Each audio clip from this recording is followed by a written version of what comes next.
Hi everyone, ಮೆಂತೆ ಸೊಪ್ಪು ಮತ್ತು ಬೆಳ್ಳುಳ್ಳಿನ ಬಳಸಿ ಡಾಬಾ ರೆಸ್ಟೋರೆಂಟ್ ಸ್ಟೈಲ್ನಲ್ಲಿ ಈ ರೀತಿ ಲಸುನಿ ಮೇಥಿ ಮಾಡ್ಕೊಳ್ಳಿ. ತುಂಬಾ ರುಚಿಯಾಗಿರುತ್ತೆ.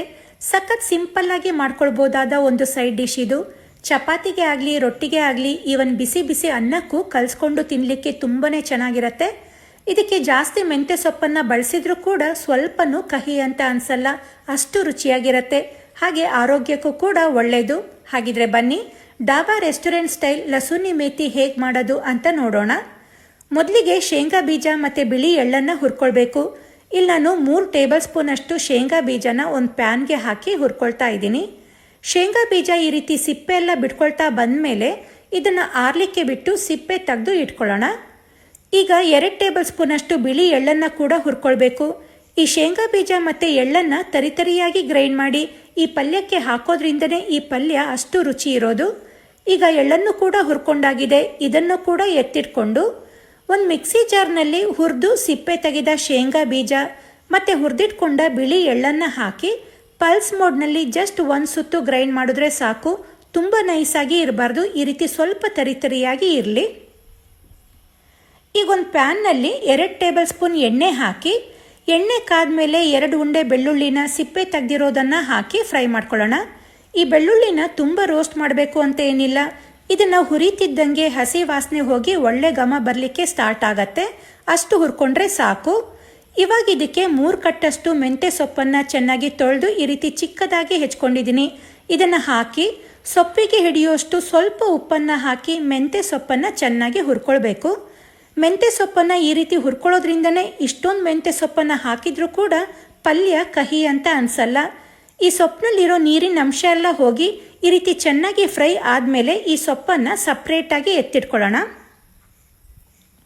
ಈಗ ಅದೇ ಪ್ಯಾನ್ನಲ್ಲಿ ಇನ್ನೂ ಒಂದು 3ರಿಂದ 4 ಟೇಬಲ್ ಸ್ಪೂನ್ ಅಷ್ಟು ಎಣ್ಣೆ ಹಾಕಿ, ಎಣ್ಣೆ ಕಾದ್ಮೇಲೆ 1 ಟೀ ಸ್ಪೂನ್ ಜೀರಿಗೆ, 1 ಟೇಬಲ್ ಸ್ಪೂನ್ ಅಷ್ಟು ಚಿಕ್ಕದಾಗಿ ಹೆಚ್ಚಿದ ಬೆಳ್ಳುಳ್ಳಿ, 1 ಟೇಬಲ್ ಸ್ಪೂನ್ ಅಷ್ಟು ಚಿಕ್ಕದಾಗಿ ಹೆಚ್ಚಿದ ಶುಂಠಿ ಹಾಕಿ ಫ್ರೈ ಮಾಡ್ಕೊಳ್ಬೇಕು. ಈ ಬೆಳ್ಳುಳ್ಳಿ ಎಲ್ಲ ಫುಲ್ ರೋಸ್ಟ್ ಆಗಬೇಕು. ಬೆಳ್ಳುಳ್ಳಿ ಈ ರೀತಿ ರೋಸ್ಟ್ ಆದ್ರೇ ಬೆಳ್ಳುಳ್ಳಿ ಫ್ಲೇವರ್ ಎಲ್ಲ ಪಲ್ಯದಲ್ಲೇ ಹರಡ್ಕೊಂಡು ಒಳ್ಳೆ ಟೇಸ್ಟ್ ಕೊಡೋದು.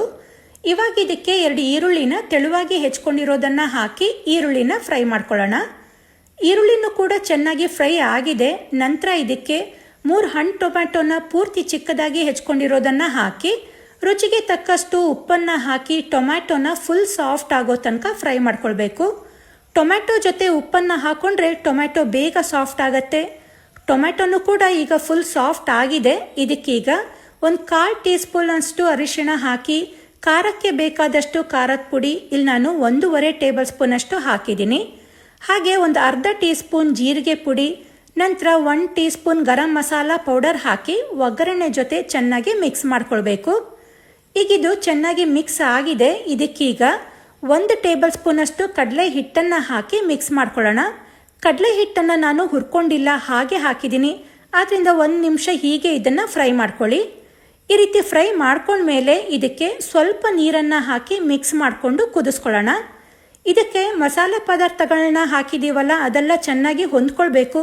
ಇದಕ್ಕೆ ಕಡಲೆ ಹಿಟ್ಟನ್ನು ಹಾಕಿರೋದ್ರಿಂದ ಈ ತಿಕ್ ಕನ್ಸಿಸ್ಟೆನ್ಸಿ ಬಂದಿರೋದು. ಇದನ್ನು ಒಂದು 3ರಿಂದ 5 ನಿಮಿಷ ಲೋ ಫ್ಲೇಮ್ನಲ್ಲಿ ಲಿಡ್ ಕ್ಲೋಸ್ ಮಾಡಿ ಕುದಿಲಿಕ್ಕೆ ಬಿಡೋಣ. ಇದನ್ನು ಚೆನ್ನಾಗಿ ಕುದಿಸ್ಕೊಂಡ್ಮೇಲೆ ಈ ರೀತಿ ಎಣ್ಣೆ ಎಲ್ಲ ಬಿಟ್ಕೊಂಡು ಬರುತ್ತೆ. ಇದಕ್ಕೆ ಮೆಂತೆ ಸೊಪ್ಪು ಬೆಳ್ಳುಳ್ಳಿನ ಫ್ರೈ ಮಾಡಿ ಎತ್ತಿಟ್ಕೊಂಡಿದ್ವಲ್ಲ ಅದನ್ನು ಹಾಕಿ, ಹಾಗೆ ಶೇಂಗಾ ಎಳ್ಳನ್ನು ಗ್ರೈಂಡ್ ಮಾಡಿದ್ದನ್ನು ಹಾಕಿ ನೀಟಾಗಿ ಮಿಕ್ಸ್ ಮಾಡ್ಕೊಳ್ಬೇಕು. ಶೇಂಗಾ ಮತ್ತು ಎಳ್ಳಿನ ಪುಡಿ ಕೂಡ ಈ ಪಲ್ಯಕ್ಕೆ ಒಳ್ಳೆ ಥಿಕ್ನೆಸ್ ಕೊಡುತ್ತೆ. ಈ ರೀತಿ ಚೆನ್ನಾಗಿ ಮಿಕ್ಸ್ ಮಾಡಿ ಮತ್ತೆ ಒಂದು 2 ನಿಮಿಷ ಲೋ ಫ್ಲೇಮ್ನಲ್ಲೇ ಲಿಡ್ ಕ್ಲೋಸ್ ಮಾಡಿ ಕುದಿಲಿಕ್ಕೆ ಬಿಡೋಣ. ಈ ರೀತಿ ಒಂದು 2 ನಿಮಿಷ ಚೆನ್ನಾಗಿ ಕುದಿಸ್ಕೊಂಡ್ರೆ ತುಂಬಾ ರುಚಿಯಾದಂಥ dhaba restaurant style lasuni methi ready ಆಗತ್ತೆ. ತುಂಬಾನೇ ಸಿಂಪಲ್ ಆಗಿ ಹಾಗೆ ಅಷ್ಟೇ ರುಚಿಯಾದಂಥ ಟೊಮ್ಯಾಟೊ ಮೆಂತೆ ಸೊಪ್ಪಿನ ಗೊಜ್ಜು ಹೇಗೆ ಮಾಡೋದು ಅಂತ ತೋರಿಸ್ಕೊಡ್ತಾ ಇದ್ದೀನಿ. ಟೊಮ್ಯಾಟೊ ಗೊಜ್ಜನ್ನ ಮಾಡ್ಕೊಂಡಿರ್ತೀರ, ಆದ್ರೆ ಮೆಂತೆ ಸೊಪ್ಪನ್ನ ಹಾಕಿ ಈ ರೀತಿ ಗೊಜ್ಜನ್ನ ಒಂದ್ಸಲಿ ಮಾಡಿ ನೋಡಿ.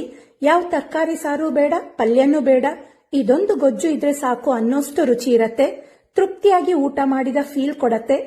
ಈ ಟೊಮ್ಯಾಟೊ ಮೆಂತೆ ಸೊಪ್ಪಿನ ಗೊಜ್ಜು ಚಪಾತಿ ರೊಟ್ಟಿಗಂತೂ ಒಳ್ಳೆ ಕಾಂಬಿನೇಷನ್.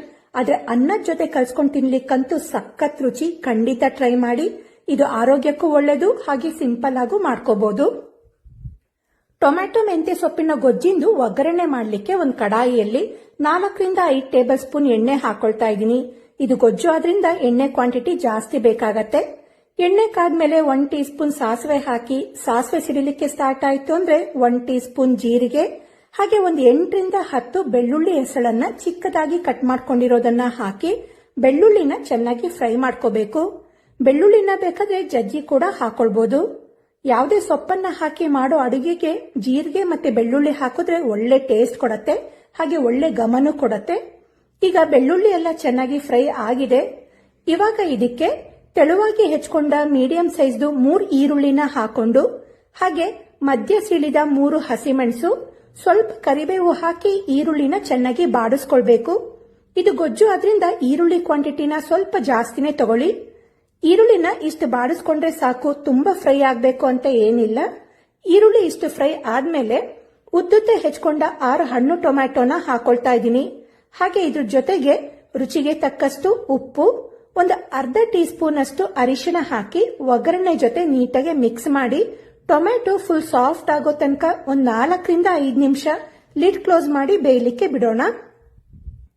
ಒಂದು 5 ನಿಮಿಷದ ನಂತರ ಟೊಮ್ಯಾಟೊ ಫುಲ್ ಸಾಫ್ಟ್ ಆಗಿರತ್ತೆ. ಟೊಮ್ಯಾಟೊ ಜೊತೆಗೇನೆ ಉಪ್ಪನ್ನು ಕೂಡ ಹಾಕಿರೋದ್ರಿಂದ ಟೊಮ್ಯಾಟೊ ಬೇಗ ಸಾಫ್ಟ್ ಆಗತ್ತೆ. ಇವಾಗ ಇದಕ್ಕೆ ಮೇನ್ ಇಂಗ್ರೀಡಿಯೆಂಟ್ ಪೂರ್ತಿ ಚಿಕ್ಕದಾಗಿ ಹೆಚ್ಕೊಂಡಿರೋ 3 ಕಟ್ಟಷ್ಟು ಮೆಂತ್ಯ ಸೊಪ್ಪನ್ನ ಹಾಕಿ ಒಗ್ಗರಣೆ ಜೊತೆ ಚೆನ್ನಾಗಿ ಮಿಕ್ಸ್ ಮಾಡಿ ಮೆಂತ್ಯ ಸೊಪ್ಪನ್ನ ಚೆನ್ನಾಗಿ ಬಾಡಿಸ್ಕೊಳ್ಬೇಕು. ಸೊಪ್ಪು ಬೇಯಲಿಕ್ಕೆ ಜಾಸ್ತಿ ಟೈಮ್ ತಗೊಳ್ಳಲ್ಲ, ಆದ್ರಿಂದ ಇದನ್ನ ಚೆನ್ನಾಗಿ ಮಿಕ್ಸ್ ಮಾಡಿಕೊಂಡು ಒಂದು 2 ನಿಮಿಷ ಸೊಪ್ಪನ್ನ ಬಾಡ್ಲಿಕ್ಕೆ ಬಿಡೋಣ. ಈ ಗೊಜ್ಜಿಗೆ ನೀರನ್ನ ಹಾಕೊಳ್ಳೋ ಅವಶ್ಯಕತೆ ಇಲ್ಲ.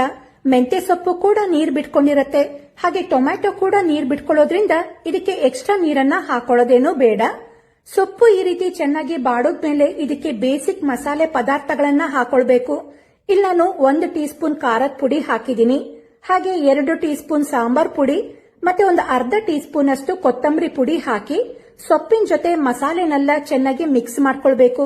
ಇಷ್ಟೇ ಇದಕ್ಕೆ ಸಿಂಪಲ್ ಆದ ಮಸಾಲೆ ಪದಾರ್ಥಗಳು, ಆದ್ರೂ ಟೇಸ್ಟ್ ಅಂತೂ ತುಂಬಾನೇ ಚೆನ್ನಾಗಿರತ್ತೆ. ಈಗ ಹಾಕಿರೋ ಮಸಾಲೆದೆಲ್ಲ ಹಸಿ ವಾಸನೆ ಹೋಗಿ ಸೊಪ್ಪಿನ ಜೊತೆ ಚೆನ್ನಾಗಿ ಹೊಂದ್ಕೊಳ್ಳೋ ತನಕ ಲೋ ಫ್ಲೇಮ್ ನಲ್ಲಿ ಒಂದು 2 ರಿಂದ 3 ನಿಮಿಷ ಲಿಡ್ ಕ್ಲೋಸ್ ಮಾಡಿ ಬೇಯಲಿಕ್ಕೆ ಬಿಡಿ. ಈ ಗೊಜ್ಜು ಬೇಯಬೇಕಾದ್ರೇನೆ ಮೆಂತ್ಯ ಸೊಪ್ಪಿಂದು ಘಮ ಮನೆ ತುಂಬಾ ಹರಡಿರತ್ತೆ. ಮೆಂತ್ಯ ಸೊಪ್ಪು ಕಹಿ ಇದ್ರೂ ಕೂಡ ಮೆಂತ್ಯ ಸೊಪ್ಪನ್ನ ಚೆನ್ನಾಗಿ ಫ್ರೈ ಮಾಡಿದ್ಮೇಲೆ ಸ್ವಲ್ಪನೂ ಕಹಿ ಅಂತ ಅನ್ಸಲ್ಲ. ಟೇಸ್ಟ್ ಅಂತೂ ಅಷ್ಟು ಚೆನ್ನಾಗಿರತ್ತೆ. ಬೇಕಾದ್ರೆ ಒಂದ್ಸಲಿ ಮಾಡಿ ನೋಡಿ ಮತ್ತೆ ಮತ್ತೆ ಮಾಡ್ಕೊಳ್ತೀರಾ, ಅಷ್ಟು ರುಚಿ. ಈಗ ಒಳ್ಳೆ ಘಮ, ತುಂಬಾನೇ ರುಚಿಯಾದ ಟೊಮ್ಯಾಟೊ ಮೆಂತ್ಯ ಸೊಪ್ಪಿನ ಗೊಜ್ಜು ರೆಡಿಯಾಗಿದೆ. ಅನ್ನದ ಜೊತೆಗೆ ಕಲ್ಸ್ಕೊಂಡು ತಿನ್ಲಿಕ್ಕಂತೂ ತುಂಬಾನೇ ಚೆನ್ನಾಗಿರತ್ತೆ.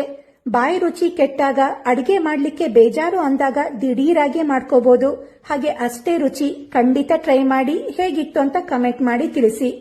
ಟೊಮ್ಯಾಟೊ ಮೆಂತ್ಯ ಸೊಪ್ಪಿನ ಗೊಜ್ಜು ರೆಸಿಪಿ ನಿಮಗೆ ಇಷ್ಟ ಆಗಿದ್ರೆ ವಿಡಿಯೋಗೆ ಲೈಕ್ ಕೊಡಿ, ಶೇರ್ ಮಾಡಿ. ಹಾಗೆ ನನ್ನ YouTube channel, Facebook page, Instagram ಅಕೌಂಟ್ನ ಫಾಲೋ ಮಾಡೋದನ್ನ ಮರಿಬೇಡಿ. Thank you.